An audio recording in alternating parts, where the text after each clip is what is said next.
사진 한 장 보면서 설교를 시작하려고 합니다. 레리 오스본이라는 목사님이 쓴 책입니다. 바벨론에서 그리스도인으로 살기라는 책인데요. 여러분, 이 책의 내용은 다니엘서를 주석한 내용입니다. 여러분, 다니엘에 대해서 잘 아실 줄로 믿습니다.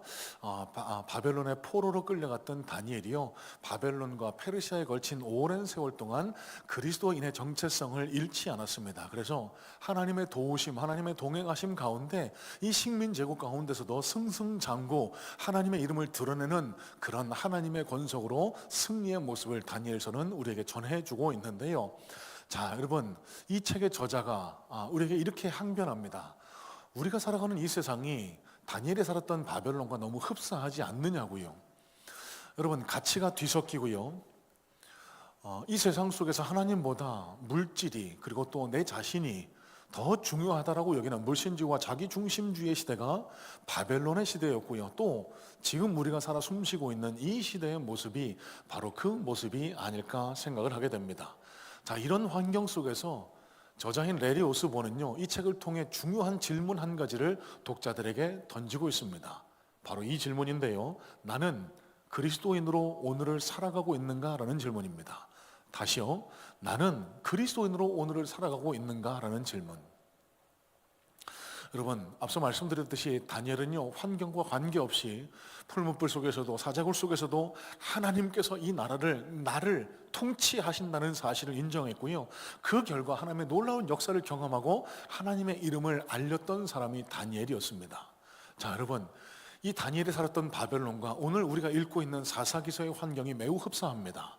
사사기에도요, 하나님을 하나님답게 섬기지 않고 물신주의, 자기중심주의의 시대로 살아 하나님의 징계와 하나님의 심판 가운데 처하게 되는 것이 이스라엘의 반복된 역사인데요, 레리 오스본 목사는요, 이 책을 통해서 다니엘이 이 환경 앞에서도 승리할 수 있었던 세 가지 덕목을 꼽는데, 그것은 첫 번째 소망, 두 번째는 겸손, 그리고 마지막은 지혜였습니다.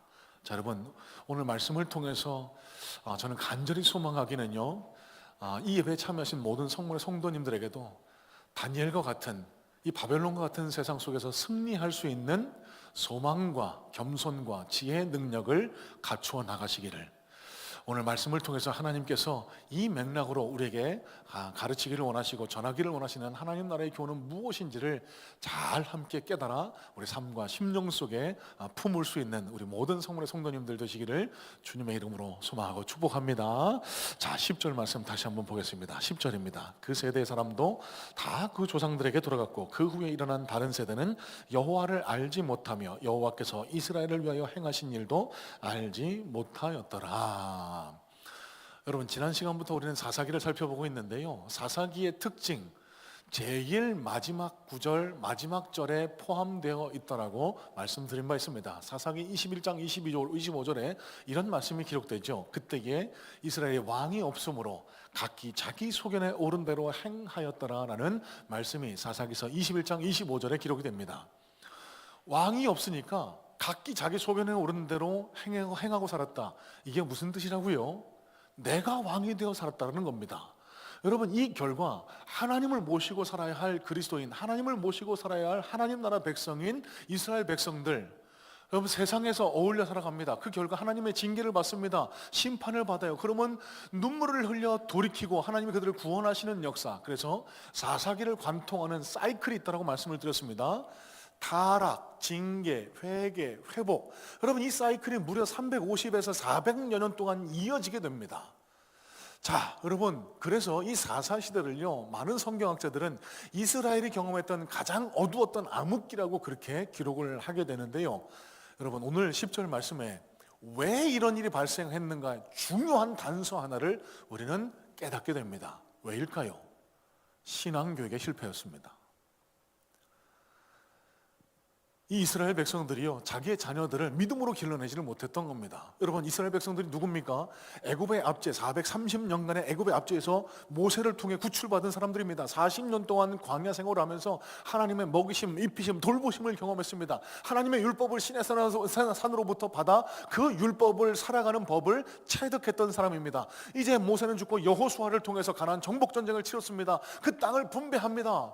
여러분, 근데 여호수아가 죽자마자 이 이스라엘 백성들은요, 하나님을 하나님답게 섬기지 못하고 타락해서 자꾸만 하나님의 징계 심판 앞에 서게 돼요. 그 중요한 원인 중에 하나가 뭐라고요? 여러분, 이렇게 하나님의 도우심, 돌보심, 동행하심, 하나님 역사를 경험했던 이 믿음의 세대들이요, 자기 자녀들을 믿음으로 양육하지 못했던 겁니다. 10절 말씀은 뭐라고 기록합니까? 그 세대 사람들은 다 돌아갔고 그 다음 세대는 여호와를 알지 못했다라고 증거합니다.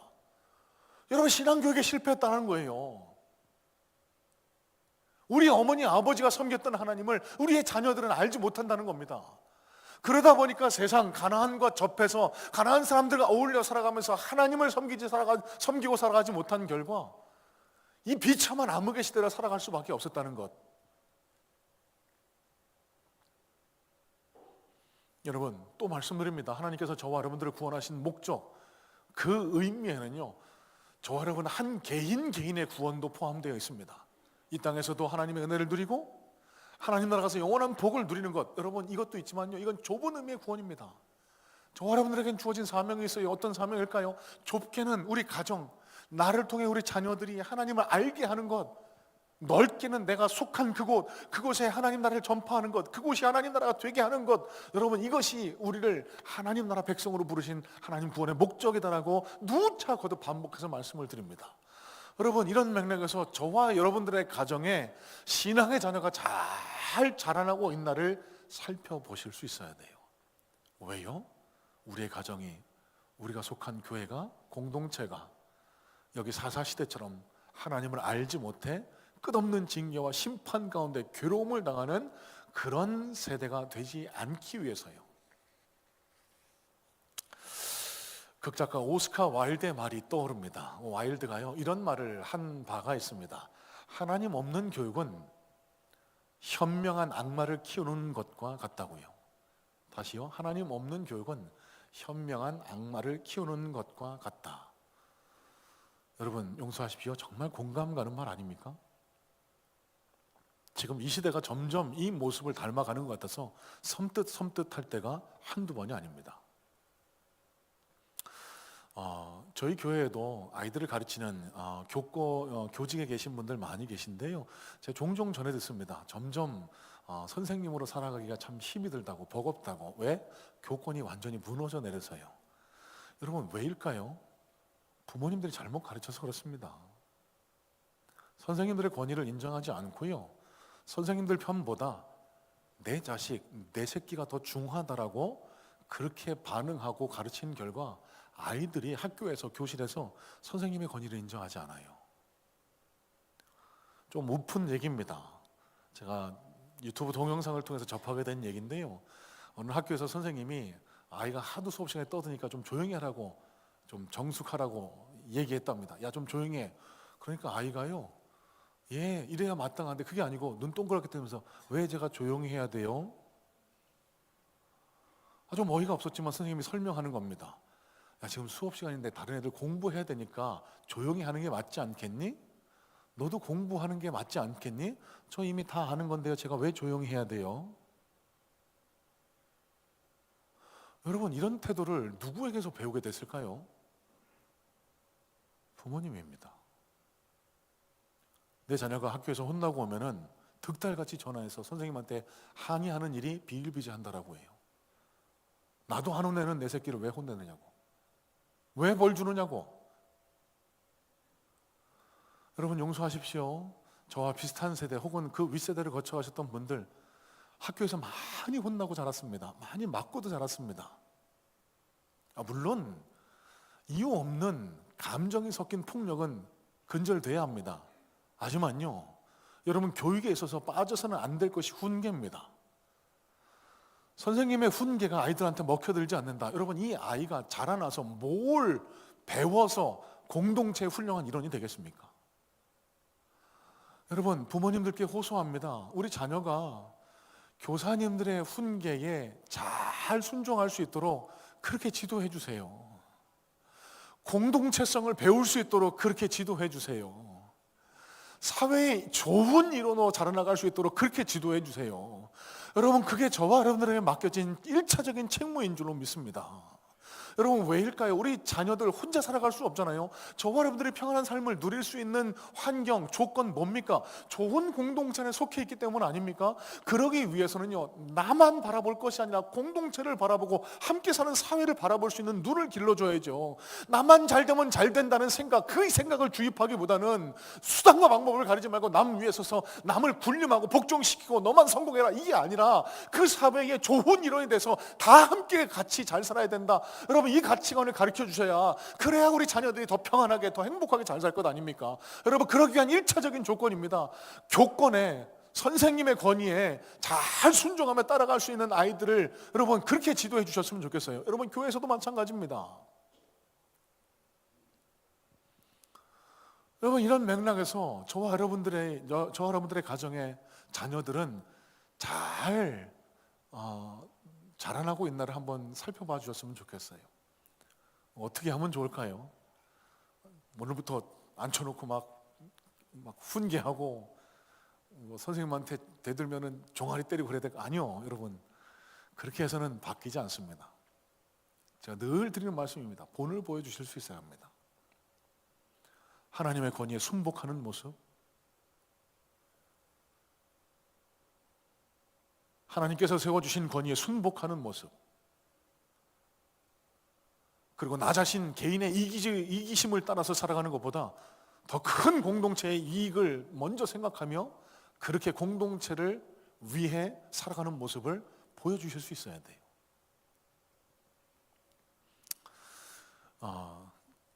공부도 안 하고 맨날 빈둥빈둥 신통치 않게 살아가던 아들에게 어떤 아버지가요 이렇게 훈계를 했다고 합니다. 야, 미국의 링컨 대통령 이야기도 모르냐? 링컨은 네 나이 때에 낮에는 철도 길에서 일하면서 밤에는 촛불 켜놓고 공부해서 변호사 시험에 합격했다더라. 그래서 내 대통령까지 됐는데 너는 지금 뭐 하면서 이렇게 허송세월하는 거냐? 여러분 그랬더니 이 자녀가 뭐라고 대답했는 줄 아세요? 아빠, 링컨은요 아빠 나이에 대통령 됐어요. 여러분 제가 무슨 말씀 드릴까요? 여러분 가장 좋은 훈계는요 보여주는 겁니다. 본을 보여주는 겁니다.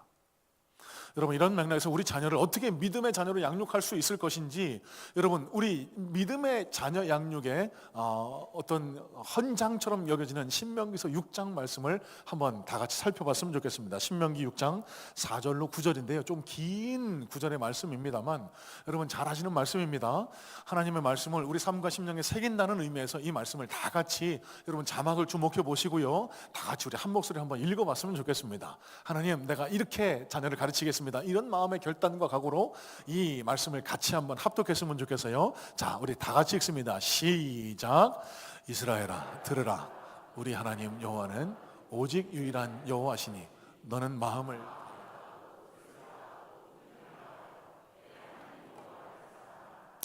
오늘 내가 내게 명하는 이 말씀을 너는 마음에 새기고 내 자녀에게 부지런히 가르치며 집에 앉았을 때에든지 길을 갈 때에든지 누워있을 때에든지 일어날 때에든지 이 말씀을 강론할 것이며 너는 또 그것을 내 손목에 매어 기호를 삼으며 내 미간에 붙여 표로 삼고 또 내 집 문설주와 바깥문에 기록할지니라. 자, 여러분 이 말씀을 곡해하셔서는 안 됩니다. 오늘부터 가정예배 드리라는 말씀인가 보다. 애들 불러 모아놓고 큐티하고 애들이 말 안 들으면 회초리 때리고 훈계하고 그래야 되겠다. 여러분 그 말씀이 아니에요. 여러분 여기 신명기 6장에 기록되어 있는 네가 길을 갈 때든지 앉았을 때든지 누워있을 때든지 일어날 때든지, 여러분 이 구절이 의미하는 바가 뭔 줄 아세요? 너의 일상생활 전반에 걸쳐서 이렇게 의미를 해석할 수 있는 겁니다. 그러면 우리가 어떻게 이 말씀을 받아들일 수 있을까요? 말씀대로 살아가는 모습을 보여라. 여러분 이렇게 해석하는 게 이 말씀에 대한 올바른 해석이라는 겁니다. 자녀들에게 나는 그렇게 못하니까 너는 이렇게 살아라, 아무런 능력이 없습니다.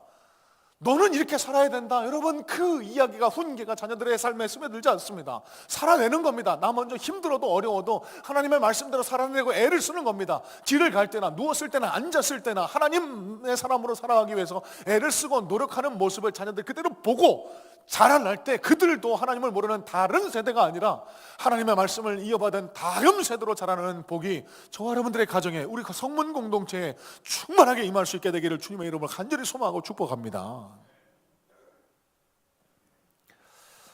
여러분, 이런 맥락에서 새 학기가 시작됐는데요, 자녀를 위한 기도를 여러분 멈추지 말아 주시고요, 새 학기 캠프를 위해서도 기도해 주시고, 여러분 스스로에게 한번 잘 결단하고 물으시며 생활하셨으면 좋겠습니다. 나는 과연 내 자녀에게 믿음의 본이 될 만한 그런 모습으로 오늘 하루를 살아가고 있을까?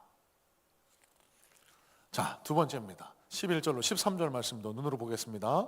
11절에서 13절입니다. 이스라엘 자손이 여호와의 목전에 악을 행하여 바알들을 섬기며 애굽 땅에서 그들을 인도하여 내신 그들의 조상들의 하나님 여호와를 버리고 다른 신들 곧 그들의 주위에 있는 백성의 신들을 따라 그들에게 절하여 여호와를 진노하시게 하였으되 곧 그들이 여호와를 버리고 바알과 아스다롯을 섬겼으므로.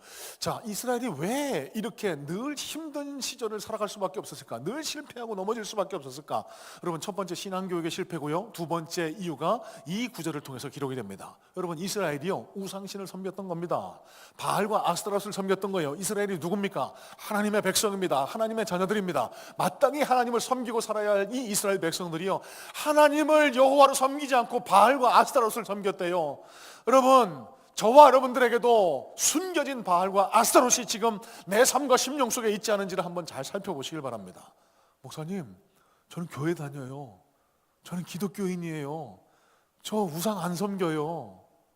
여러분, 이렇게 생각하지 마세요. 여러분, 여기 이스라엘 백성들이요 하나님의 곁을 떠나서 저와 여러분들이 흔히 생각하는 것처럼 교회에서 떠나서 불교로 귀의했다, 이슬람교로 개종했다, 이 말씀하고 있는 것 아닙니다. 여기 이스라엘 백성들이 하나님께로 돌아왔습니다. 400년 동안요 하나님께서 징계하시면 또 돌아와서 눈물 뿌리면 회개하고 하나님 도와주세요. 여러분, 이걸로 봤을 때 이스라엘 백성들은 한 번도 하나님을 떠난 적이 없습니다. 대신에 하나님도 섬겼지만 바알과 아스타롯도 겸하여 섬겼다는 겁니다. 여러분, 잘 들으셔야 돼요. 하나님을 버리지 않았습니다. 하나님을 섬겼습니다. 하지만 바알과 아스타롯도 겸하여 섬겼습니다. 여러분, 이스라엘 백성들은 이게 큰 무리가 없을 거라고 여겼습니다. 왜요? 여기 바알과 아스타롯은요 풍요를 상징하는 신이거든요. 이 가나안 백성들이 섬겼던 신이거든요. 여러분, 이스라엘 백성들은요 경작하는 법, 농사 짓는 법을 몰랐습니다. 40년 동안 광야 생활을 해왔어요. 그러다 보니까 하나님이 먹이시는 만나와 메추라기만을 먹고 살아왔는데, 가나안 땅에 오니까 우리가 직접 땅을 갈아야 돼요. 그 무언가 생산을 해서 먹고 살아야 되는 겁니다. 경작법을 알지 못했던 이스라엘 백성들 당연히 배워야죠. 누구한테? 가나안 백성들한테. 그들이 경작하는 법을 배우는데 이 사람들이 희한한 신을 섬기네요. 바알신, 여러분 비와 풍요의 신입니다. 아스타롯 신, 여러분 다산과 전쟁의 신입니다. 이 바알과 아스타롯은 부부신이에요. 남성 여성신. 자, 이 가나안 사람들이요 이 바알과 아스타롯을 섬기는데, 이 가나안 사람들은 그리스 사람들처럼 이 신들이 자기들과 멀지 않더라고. 그래서 신들이 무슨 행동을 하느냐, 어떻게 생각하느냐가 우리의 삶에 직접적인 영향을 미친다라고 생각을 하며 살았습니다. 그러다 보니까 이들이 신전에서 기이한 행태로 이 바알과 아스타롯을 제사했는데요, 이 바알과 아스타롯이 서로 사랑을 해야 이 땅에 비가 내리고 그래서 곡식이 잘 자라나고 풍성한 소출을 얻을 수 있다, 이러한 잘못된 생각에 이 바알과 아스타롯의 흥을 돋구기 위해서 신전에서 술 마시고 춤추고 이들을 즐겁게 해주는 것이 이들의 제사법이었다고 합니다. 바알과 아스타롯이 잠자리를 같이 해야 우리의 자손들이 많아지고 우리의 소출이 많아진다고 여겨서요, 이 바알과 아스타롯을 섬기는 가나안 사람들은요 이 제단에서 그렇게 술 먹고 춤추고 놀다가 신전 창기와 서로 교합하는 것이 이들의 제사법이었다고 합니다. 여러분, 너무 매력적인 것처럼 들리지 않으십니까? 지금처럼 이렇게 재미없게 예배 안 드려도 된대요. 춤추면서 즐겁게 술 마시면서 이렇게 예배 드려도 된대요. 우리가 꺼려하는 그 잘못된 음행들을 마음껏 저질러도 된대요. 여러분, 그러다 보니까 이스라엘 백성들 사이에 슬며시 타협이라는 유혹이 찾아오게 됩니다. 우리가 이 땅에서 잘 먹고 잘 살려면 이 사람들이 섬기는 신도 우리가 섬겨야 되는 것 아니야? 이 사람들과 잘 지내야 되는 것 아니야? 여러분, 이 점을 하나님은 죄라고 보셨던 겁니다. 이게 우상숭배라고 보셨던 겁니다. 여러분, 하나님은요 첫째, 둘째, 셋째 가운데 첫째가 되는 걸 원하시는 게 아닙니다. 하나님은요 하나님 되기를 원하십니다. 하나님은 유일한 신입니다. 우리 삶의 주인입니다. 이스라엘 백성들은 이걸 망각했던 거예요. 하나님도 섬기지만 바알과 아스라도 섬겼던 겁니다. 이게 400여 년 동안 이어졌던 하나님 징계, 심판, 그들이 괴로움을 당하고 살아갈 수밖에 없었던 이 중요한 신앙의 맹점이었던 겁니다. 여러분, 우리 신앙에 한번 적용해 볼까요? 목사님, 우리는 그렇게까지는 아니잖아요? 아니요. 여러분, 저와 여러분들도 세상과 타협하며 살아갈 때가 얼마나 많습니까? 이 정도쯤이야 괜찮잖아. 세상 사람들 다 저러고 사는데 나만 혼자 이러고 살 수는 없잖아. 여러분, 성공이라는 바알 아스타롯을 섬기며 살아가고 계신 겁니다. 돈이 최고잖아. 세상에서 높아지는 게 최고잖아. 내가 먼저 행복해야지. 여러분, 물신주의와 자기중심주의의 바알과 아스타롯을 하나님과 겸하여 섬기고 계신 겁니다.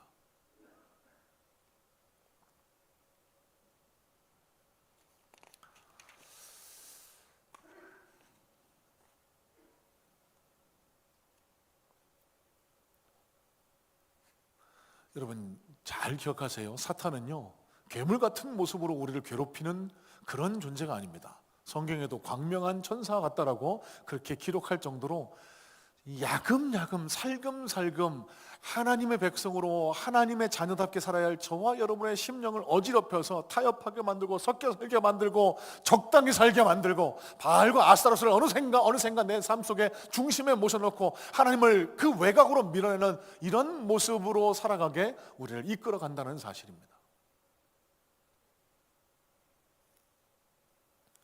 여러분, 참 쉽지 않은 일이죠. 목사님, 어떻게 그러면 하던 일 다 내려놓고 우리가 뭐 다 신학교 가서 선교사 되고 무슨 뭐 목사님 전사님 해야 돼? 아닙니다. 그걸 말씀드리는 게 아니에요. 이런 맥락에서 지금은 소천하신 팀 켈러 목사님이요, 이 땅을 살아나가는 그리스도인들이 스스로에게 던져봐야 할 중요한 질문 2가지를 제안을 합니다. 제가 한번 이 질문을 한번 여러분들께 드려볼 텐데 한번 잘 생각해 보시고 정직하게 한번 답을 해보셨으면 좋겠습니다. 이렇게 질문합니다. 나는 내 삶의 모든 영역, 즉 가정, 커리어, 성공, 물질, 시간, 건강 등 내가 소중히 여기는 모든 영역에서 하나님께서 무엇이라고 말씀하시든지 그대로 할 수 있나? 다시요.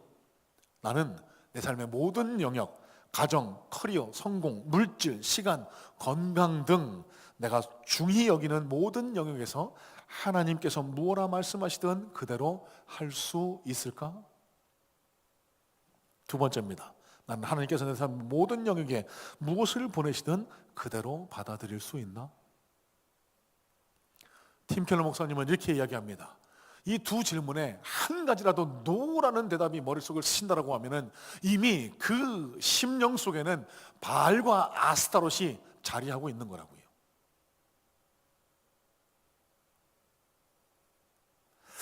여러분, 우리 삶에 한번 적용해 봤으면 좋겠습니다. 가장 민감한 우리 재정 문제에 대해서 한번 같이 묵상 생각을 해봤으면 좋겠는데요. 여러분, 최근에 주식 투자 광풍이 일고 있죠. 지금 이란 사태 때문에 좀 내려가기는 했습니다만 한때 코스피 주가가 6,300을 찍는, 그래서 어떤 분들은 뭐 내가 산 주식이 2배가 됐네, 3배가 됐네, 5배가 됐네, 그러면서 너무 즐거워하시고, 주식 투자 못하신 분들은 지금이라도 해야 되나 고민하면서 온 나라가 지금 주식 투자에 매몰되어 있는 모습이 지금 우리가 살아가는 환경이 아닐까 싶습니다. 자, 한번 기독교적인 관점에서 생각을 해봤으면 좋겠습니다. 하나님께서 과연 이 투자 기뻐하실까요?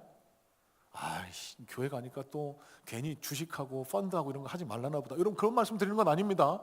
여러분, 명심하세요. 하나님은요, 하나님의 백성인 저와 여러분들이 이 땅에서 풍요롭게 평안하게 잘 살기를 원하십니다.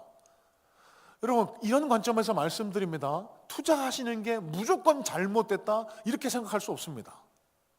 다만 우리가 생각해 봐야 할 것은 그 투자의 목적, 동기가 무엇이냐라는 것을 먼저 생각해 보자는 겁니다. 내 재산을 불리고자, 통장이 불어나서 그 만족감, 안락감, 하나님만이 주실 수 있는 그 평안함을 그 주식 계좌를 통해서 누리고자 한다? 여러분, 그건 우상입니다.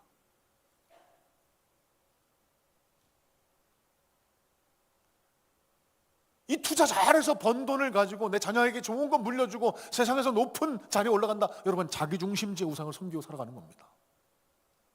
그럼 어떻게 해야 될까요? 여러분, 잘 기억하세요. 성경에 나타나는 하나님께서는요, 우리의 생산, 우리의 이익 활동을 정죄하지 않으세요. 일하라고 하십니다. 마음껏 세상을 정복하라고 하십니다. 누리라고 하세요. 여러분, 그러면 열심히 일하셔야 됩니다. 투자도 이런 관점에서 여러분, 열심히 하시는 것 정죄할 일은 아니죠. 하지만 하나님의 관심은 생산에만 함몰되어 있는 게 아니고요, 분배에도 하나님 눈길 마음이 머물고 있다는 사실을 우리는 이해하실 수 있어야 됩니다. 하나님이 주신 복을 내가 어떻게 나누고 있나, 여기까지 가야 비로소 그리스도인다운 삶을 살아가고 있는 겁니다. 하나님을 하나님답게 섬기고 살아가고 있는 겁니다. 이런 맥락에서 여러분들께 한번 과제를 한번 던져드려 봤으면 좋겠어요. 여러분이 지금 하나님의 사람답게 살아가기 위한 이 팀 켈러 목사님의 질문에 답하기 위해서요, 하나님께서 내게 허락하신 재정 중 얼마 부분을, 몇 퍼센트를 하나님 뜻대로 사용하고 있다라고 여러분은 판단하고 계실까요? 여러분, 우리가 이렇게 기도하지 않습니까? 내게 있는 모든 것이 하나님께로부터 왔다고요? 그런데 하나님께로부터 온 거 다 내 거라고 여기고, 여러분, 그건 하나님을 하나님께답게 섬기는 것 아닙니다. 이미 바알과 아스타롯이 우리의 심령과 삶을 지배하고 있는 겁니다. 이런 맥락에서 점검해 보자는 겁니다. 하나님께서 허락하신 재정의 몇 퍼센트나 어느 부분이나 얼마만큼이나 하나님의 뜻대로 집행하고 살아가고 계실까요?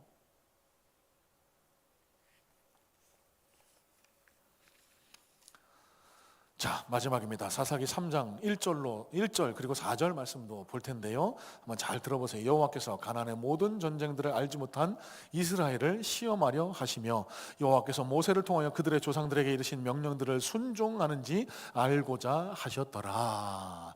자, 여러분, 용서하십시오.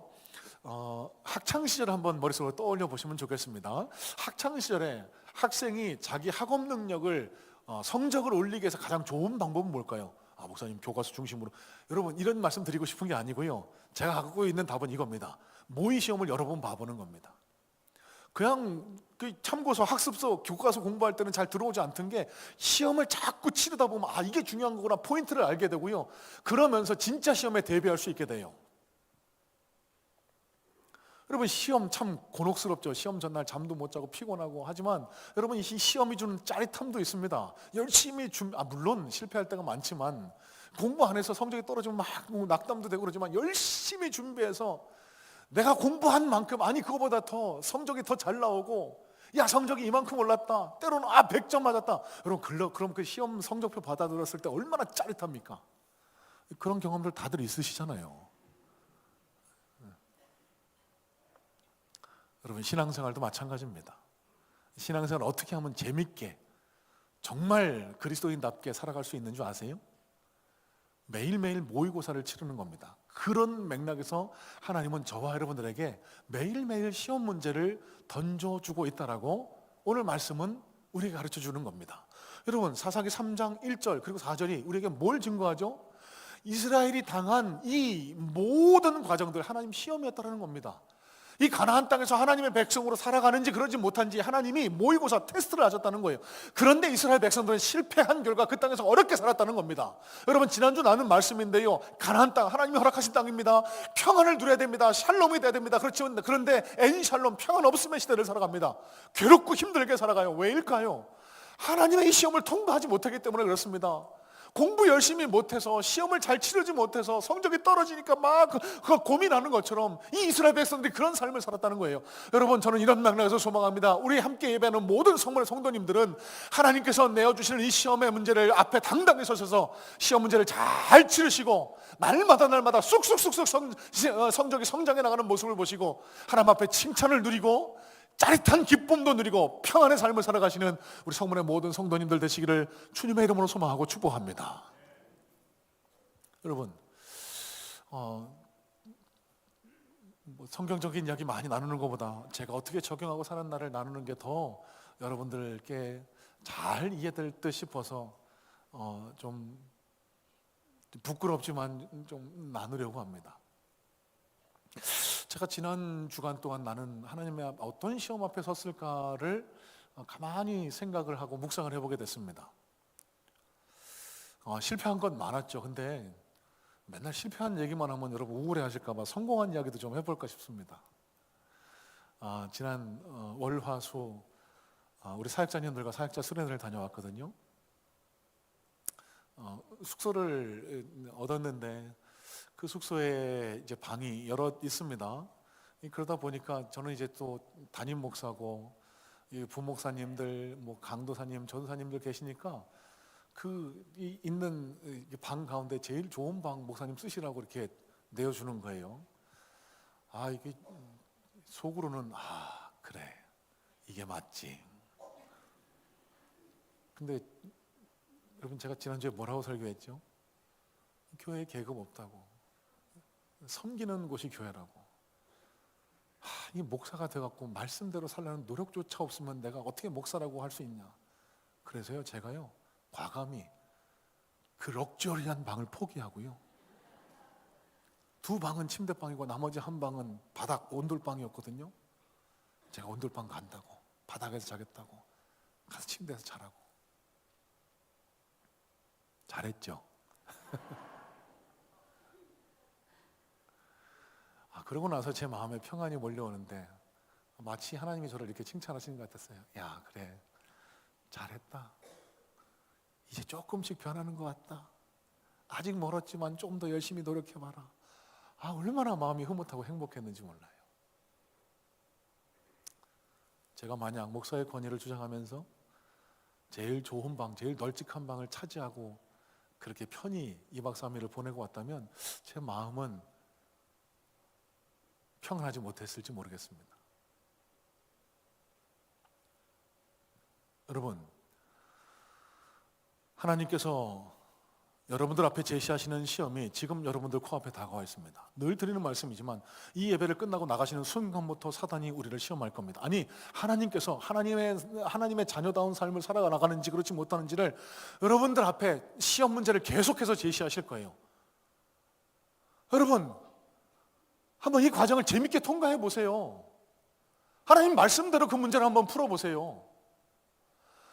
내 생각, 내 뜻대로 그 문제 앞에, 상황 앞에 서지 마시고요, 말씀에 비춰서 하나님이 나에게 뭘 원하시는지를 생각하고 그 해답을 한번 찾아서 그렇게 한번 실천해 보세요. 제가 분명히 확신합니다. 여러분들에게도 제가 느꼈던 하나님께서 주시는 놀라운 평안과 감사와 행복감이 여러분들 삶과 심령 속에 충만하게 흘러 넘치게 될 줄로 믿습니다. 그리고 그 모습을 보고 우리 자녀들이 믿음의 다음 세대가 훌륭하게 자라나게 될 거예요. 여러분, 기억하십시오. 잘 산다는 것의 의미, 하나님 나라 관점에서는 다릅니다. 여러분, 2주 전에도 말씀드렸던 것 같아요. 부자는요, 잘 사는 사람이 아니에요. 적어도 하나님 나라 관점에서는요, 부자는 풍요롭게 사는 삶이지 반드시 잘 사는 사람은 아닙니다. 하나님 나라 관점에서 잘 사는 사람은 어떤 사람이 잘 사는 사람일까요? 하나님 말씀을 쫓아, 하나님의 뜻을 쫓아 살아가는 사람. 하나님께서 허락하신 시험을 하나님의 말씀을 기준으로 풀어내는 사람, 이런 사람이 하나님 나라 관점에 잘 사는 사람일 수 있다는 겁니다. 여러분, 그런데 우리는 너무나 자주 실패하죠. 넘어지죠. 왜 그럴까요? 여기에 대한 힌트가 있습니다. 바벨론에서 그리스도인으로 살기라는 이 책 가운데 이런 구절이 적혀 있는데요, 한번 인용해 볼 테니까 잘 한번 들어보세요. 자, 이제 자신에게 물어보자. 나의 하나님은 얼마나 크신가? 솔직히 말해보자. 우리 하나님이 우리의 바벨론보다 작을까 봐 두려워할 때가 얼마나 많은가? 자, 이 부분 중요하니까 다시 한번 읽어드릴게요. 우리 하나님이 우리의 바벨론보다 작을까 봐 두려워할 때가 얼마나 많은가? 대놓고 말하지 않아도 우리의 감정과 행동으로 그렇게 말할 때가 너무 많다. 여러분, 이게 무슨 뜻이죠? 우리는 하나님을 믿는다라고, 그리스도인이라고 이야기하며 스스로를 인정하며 살아갑니다. 하지만요, 실제 삶 속에서는 하나님이 눈에 보이지 않으니까, 하나님께서 내 곁에 있음이 느껴지지 않으니까 하나님보다 내 앞에 마주한 시험이 더 커 보이는 거예요. 물질이 더 커 보이는 겁니다. 탐욕이 더 커 보이는 겁니다. 내가 더 커 보이는 겁니다. 여러분, 이게 바알과 아스타롯을 섬기고 살아가는 우상숭배 모습이라는 겁니다. 여러분, 어떻게 해야 할까요? 하나님 나라를 회복해야 합니다. 여러분, 명심하세요. 이 바벨론에서 그리스도인으로 살기에 이런 구절도 적혀 있는데요. 여러분, 우리가 이 바벨론에서 그리스도인으로 살아 성공할 수 있는 중요한 힌트는요, 팁은요, 하나님이 지금도 이 세상을 통치하고 있다는 사실을 인정하는 겁니다. 내 삶의 주인은 하나님께 달려있음을 인정하며 살아가는 겁니다. 하나님이 크시다는 사실을 믿음으로 고백하는 거예요. 그럴 때 우리는 비로소 이 바벨론과 같은 세상 속에서 그리스도인으로 살아 샬롬의 평화 상태를 누릴 수 있게 된다는 것. 지난 주간에 사역자 수련회를 갔던 강원도 고성 일대는요, 폭설이 왔습니다. 그래서 마음껏 움직이지 못하고 그냥 숙소 근처에서 그렇게 담소를 나누면서 지냈는데, 어느 한 날 저녁 식사를 하고 일정이 비어서 같이 영화 관람을 했습니다. 같이 보고 나니까 1000만을 넘었다라고 하는데, 왕과 사는 남자라는 영화 혹 보셨을지 모르겠습니다. 보신 분들은 아실 텐데요, 이 영화의 내용은 계유정난 때문에 쫓겨난 왕 단종, 어린 단종을 감시하고 보호해야 할 역할을 맡은 마을 촌장입니다. 엄흥도라는 인물, 유해진 배우가 맡았는데요, 이 엄흥도라는 인물이 왕의 인품에 감복해서 점점 그를 감시하고 그걸 조정해 보고를 해야 되는데, 점점 그와 동화되어가는 과정을 그리고 있습니다. 결론 부분인데요, 결국은 이 단종이 수양으로부터 사약을 받고 죽게 됩니다. 역모를 꾀했다는 죄로 인해서요. 그리고 그 시신을 아무도 거두지 말라고, 그 시신을 수습하고 장례하는 사람은 3족을 멸하겠다라고 엄하게 어명을 내렸습니다. 그런데 마지막 장면에 저 엄흥도가 생명의 위협을 무릅쓰고 강 속에서 그 단종의 시신을 건져내 장례를 치르는 장면으로 저 영화가 마무리되게 됩니다. 자, 여러분, 많은 이들이 감동을 받은 포인트가 여기라고 믿습니다. 유해진이라는 배우가 분한 저 엄흥도라는 인물은요, 저 단종이라는 인물을 왕으로 인정했던 겁니다.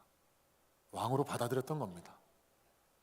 그를 통해서 유익만 취하려고 했던 게 아니라, 그를 위해서 내가 마땅히 해야 할 일, 그게 설령 위험을 무릅쓰는 일이라도 기꺼이 할 용기를 가졌던 겁니다.